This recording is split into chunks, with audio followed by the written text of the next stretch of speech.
Hey y'all, Tracey, Trials of a Long-Haired Girl here. Um, it was a bit of a stressful week. I am not gonna lie. It was a stressful week. My food was not 100% on plan. Um, but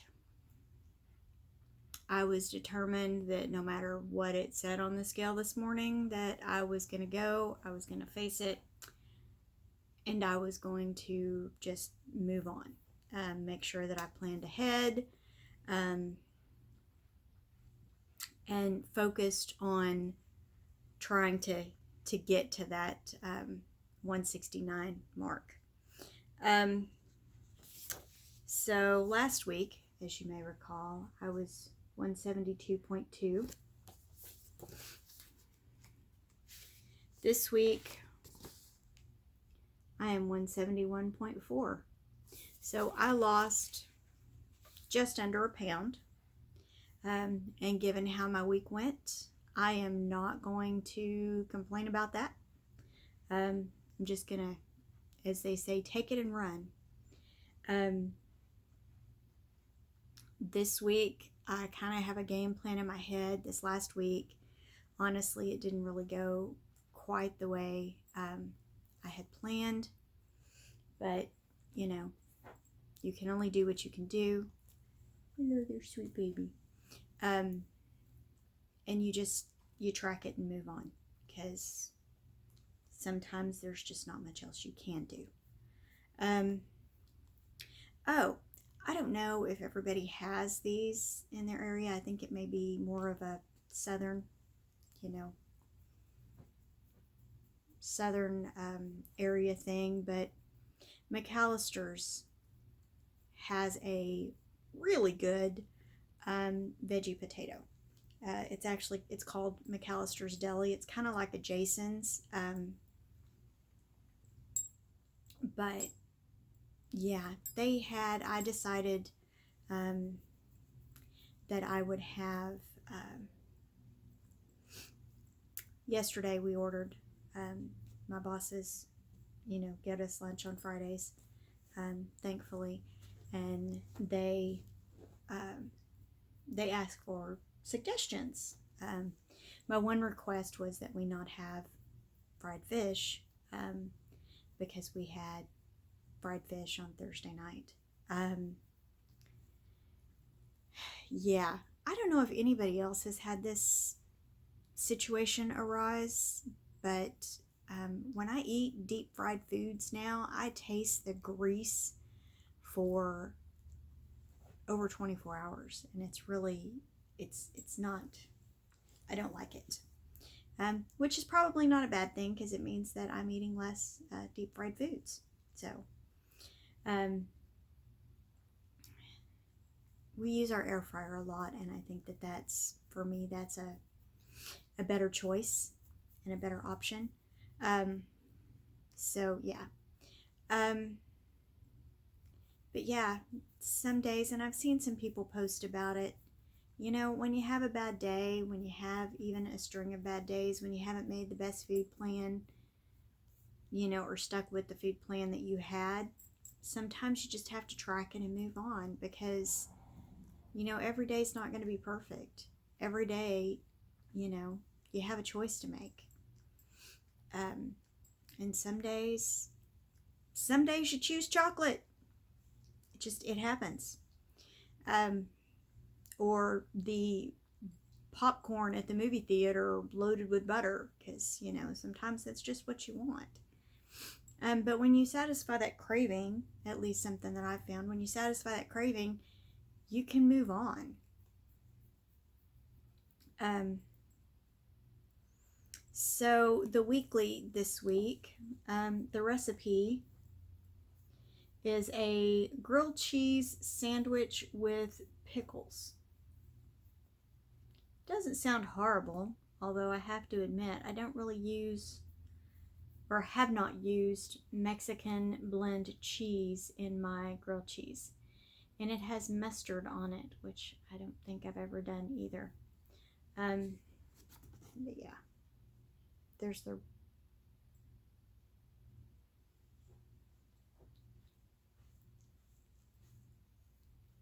Well, hopefully you can see that. I mean, the picture doesn't look bad, but in my house we can't use mustard because my son's allergic. The weekly this week is tracking tips and tricks. Make your best guess. If you can't locate the Weight Watchers app, in the Weight Watchers app, the exact food or recipe that you're eating, choose the most similar item you can find. Or, let me be honest, something that I've done in the past, I've taken several different options. If the exact food that I want is not in there, I'll take several options. Like, if there's a big point difference between, like, the, I don't know, chicken fajitas at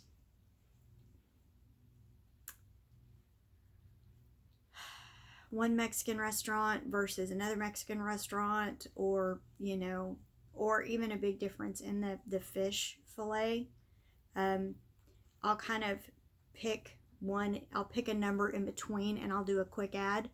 And in fact, that's what I did the other day, because I had a veggie sandwich from Jimmy John's. I had the Little John veggie sandwich. I did not have sprouts put on it, but I found their nutritional information and I put it in to the app. But I kind of had to guesstimate because I did not have them put mayonnaise on it because it had avocado on it. I didn't want mayonnaise and avocado. That seemed like overkill. So, I looked up what it was for the mayonnaise and I subtracted the mayonnaise and I just did a quick add of the Jimmy John's Little John veggie sandwich, minus what I thought was minus the mayo. Step number 2 is plan ahead. If you're excited about an upcoming meal, track it early so you can see how to fit it into your daily and weekly budget, and how many rollovers that you may need. And, speaking from things that I've seen recently, I know Joan at Joan's Pointed Plate, she just did this so that she could have birthday cake with her husband. I know Sandy, with Let's Get Fit with Sandy, she was talking about how to work a Hostess cupcake or ding dong or some sort of snack cake into her, into her budget. The big thing is trying to find ways to work things in. If you know that it's something that you're not going to give up for the rest of your life, and I have heard Dish with D and some other people say it, this is not about giving things up that and that you can never have something again ever. It's about finding ways to work it into your budget. I mean, I had a tortellini soup a couple months ago that, I changed some things about it, but I was able to work it into my budget, and it was tasty, and it was a little higher in points than I would have preferred, but I entered the recipe in the recipe builder the way that I cooked it, and I ate it. I enjoyed it with some garlic bread, and it was good. I planned my day around it, and it's not something that I have every day. In the past, I've planned for myself to have chicken and dumplings, using biscuits, which is what my grandmother always used to use. It's about finding ways to work things into your plan. I've made a chicken pot pie with biscuits or with crescent rolls because that's what I had. It's finding ways to make things work within your point budget, that you enjoy, and not taking everything away. I still celebrate birthdays. I still celebrate, holidays. I still have the occasional food that I love, but you find ways to work it in. If I want to have a tiny piece of cake, or if I want to have, an entire cake, you find ways that you can work that into your budget. Take advantage of your app. Debating what to buy, use the barcode scanner Or enable the microphone and use your phone for on-the-go tracking. I have not used that microphone feature, but I could see how it would be beneficial. I use my scanner a lot in the grocery store to get a general idea about things. 4, take a picture. If you can't track in the moment, snap a photo to remind you of what you had so that you can enter it later. And there are times if you can't find something close, try to, piecemeal is not really the right word, but, separate things out and add it in there separately. Because, that may also get you a better idea of what you're having. Track with curiosity. It's okay to have a high smart points day or use more weeklies than you planned. You'll get an idea of what to change or what should stay the next time. On that note, one of my very favorite Weight Watcher leaders, and I'm not sure she even watches my channel, but if she does, Heather, I'm talking about you. She said that when she first started with Weight Watchers, she actually didn't change the way she was eating. She ate everything just the way she had been eating it before, but the big difference was that she tracked it. And she said by tracking it, she could see what she was eating and how many points it was in the Weight Watcher system at the time. And she was able to figure out what could stay, what needed to change, or what could be an occasional treat. And that makes a difference. Because again, this is a lifestyle change. It's not, let's see how fast I can lose weight. It's not a race. This is not a race. This is, or at least it's not for me. It's not, I want to lose, 100 pounds in 2 weeks. That's first of all, that's not healthy. But second of all, I know we've all heard the saying before, slow and steady wins the race. And, the short version is, I want to be healthy for my lifetime, not healthy for right now. And I don't want to lose weight so fast that it's going to wind up being causing me health issues, later on. I don't want to do that to myself. And number 6 is spot habits. Look for patterns in your tracking over time to learn what you want to keep doing and what you might want to do differently. One of the things that I'm noticing habitually now that I have been doing is I will either pre-track dinner and work around so that I can make sure I fit things in, or I won't track dinner. And I've done that several times this week, and that's not good for me. And